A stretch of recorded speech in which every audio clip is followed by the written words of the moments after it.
Do you want to make max impact with your music on Spotify? Hint, the answer is yes. Then you need to do this.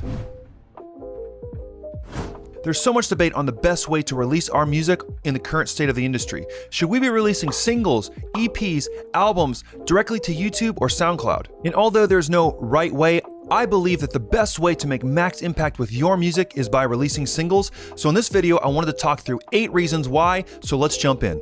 Point number 1, you can only pitch one song at a time to the Spotify editorial team. So one of the most valuable tools in releasing music these days is the Spotify for Artists app and platform. This gives you a lot of flexibility in creating and customizing your artist profile on Spotify, but one of the most valuable features of this free platform is the pitch tool, which will allow you to pitch a song directly to the editorial team at Spotify, which is super powerful. It doesn't guarantee you'll get on a list, but it lets you get direct access. In the current state of the industry, this is the only way that that can happen. But with that, whether you release an album, an EP, or any number of songs, you can only pitch one song per release to the platform. So by releasing one song at a time, it gives you the opportunity to pitch every single release to the editorial team, which is the first reason why releasing singles is the best way for your songs to get heard. And the second reason why releasing singles is best is because it's so much easier to keep up with consistency. It's well known that releasing a single every 6 to 8 weeks is the best way to get your songs and your music out there and to get the algorithm to work for you. So if we try to release an EP or an album every 6 to 8 weeks, that is virtually impossible. But if we take it one song at a time, we can plan out our releases and we can get those songs out on a consistent basis, which all points to the algorithm seeing that we're active artists and will push our music out further and further by releasing one song at a time. And number 3, releasing singles helps you be a more active artist. This will give you new things to talk about and promote to your audience as you're building your audience and as you're serving your existing audience. If you are trying to put so much into releasing an entire album, it can take months and months, if not years of work to get everything in order for that. And then once you release the album, that's kind of it. It's there and done. And then you have to wait another album cycle to get there, EP cycle to get there. So by releasing one song at a time, you can consistently be putting out new music, giving your fans and followers new stuff to consume, and that all comes through releasing singles. And before we jump into point number 4, if you're finding value in this video, please like and subscribe to the channel. This is the best way for this content and channel to reach other artists just like you, and we would really appreciate it.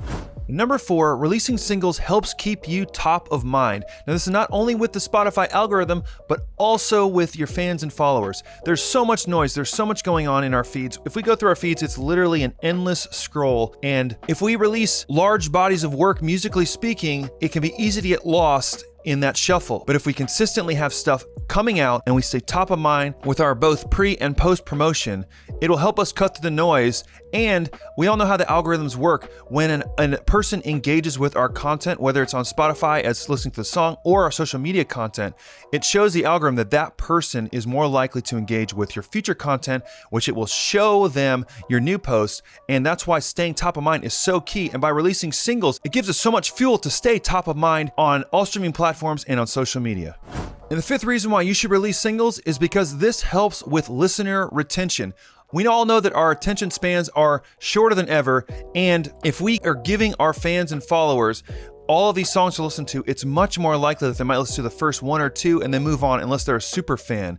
But if you give them one song, they're much more likely to listen to it through all the way. Most of the time, it's a huge percentage, like 25% of people skip the song after the first 7 seconds. But I would say if you are only having to consume one song at a time, you're much more likely to listen to it through. Because I know if you're like me and you're busy and you got to do something and you have 10 songs to listen to an album, you might listen to the first 2 or 3 and then move on because you're not able to commit to the entire album at the time. But if you're listening and you have some space to listen to music and you've got one song from an artist that you enjoy, you're going to be much more likely to listen to that song all the way through, which helps the algorithm push it out, show that it is something that keeps people on platform, and will continue to push it out further and further because one single at a time helps keep audience retention. And number 6, you can still release your songs as an album or EP, but instead of releasing it first and then going from there, release them one by one, and then you can re-release them as an album down the road, which is actually super simple to do this with something like DistroKid.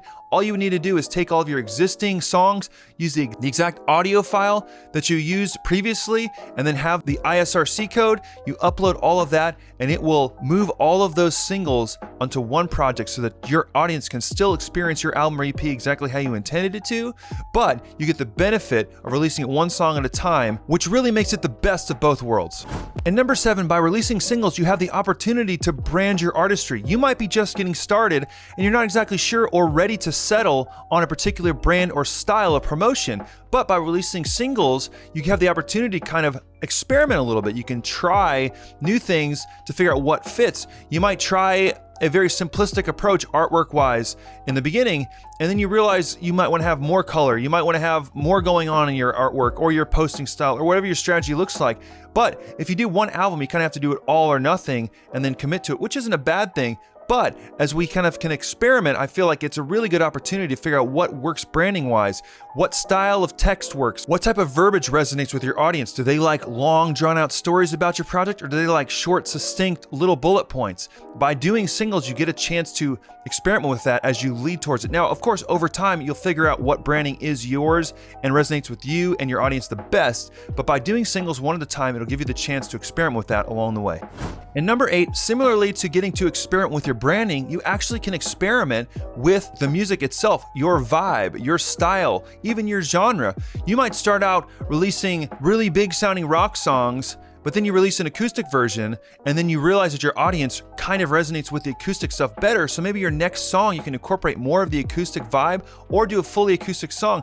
Or you might find that your audience really likes when you do more spoken word pieces or when you write a particular type of lyric. And again, this is our own creativity and our own self-expression, but by releasing singles, you get a chance to kind of audition your styles and figure out what you like best too as an artist. Because I know for me, I have a couple of different projects that I release music under because I have an audience for one style of music and then an audience for another. But the only way that I was able to come to those conclusions personally is by releasing one song at a time, figuring out what worked, where they all kind of fit together, and most importantly, which resonated with the audiences the best. So by releasing singles, you have a chance to kind of try out your songs, your styles, and develop it, all while getting to share the music that moves you. So I hope seeing these 8 reasons why I believe releasing singles is best helps give you clarity on your music journey. There's so much flexibility and so much that goes on with releasing music that this way, by doing it one at a time, can really help you understand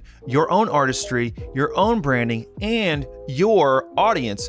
And like I said, you still have the ability to put a collection of songs out and then re-release them as one project. So if you are sure that, hey, I'm going to release this style of song and I'm going to release the 6 of this vibe, and I know that I'm going to eventually put out an EP all within this one type of style, then you could totally do that. But you get the benefits of releasing it one at a time to be able to pitch the songs, be able to test out the way that you're going to present the songs, kind of see which way works. So then by the time you release the last song in the full EP package or the full album package, you've kind of got a chance to see what's worked along the way and really lean into that when it comes time to release the full project. And again, there's no right or wrong way to do this, just my own personal experience now releasing over 60 singles that I've seen that it is the best way to get your music out there to make most impact, to stay top of mind, to refine your skills on the marketing side and on the music side. And that all comes through releasing singles consistently. And that's why I think it's the best way to do it. And I want to know, do you think releasing singles is the best strategy? Let me know in the comments below and tell me why or why not. Also, if you like this content and want to see more like it, head to my channel at Brian Bolivar, where you'll find weekly uploads of similar content to help you on your music journey. And if you want to go deeper on your songwriting journey through teaching and community, click the link below and check out the amazing Song Chasers community. And I'll see you on the next video.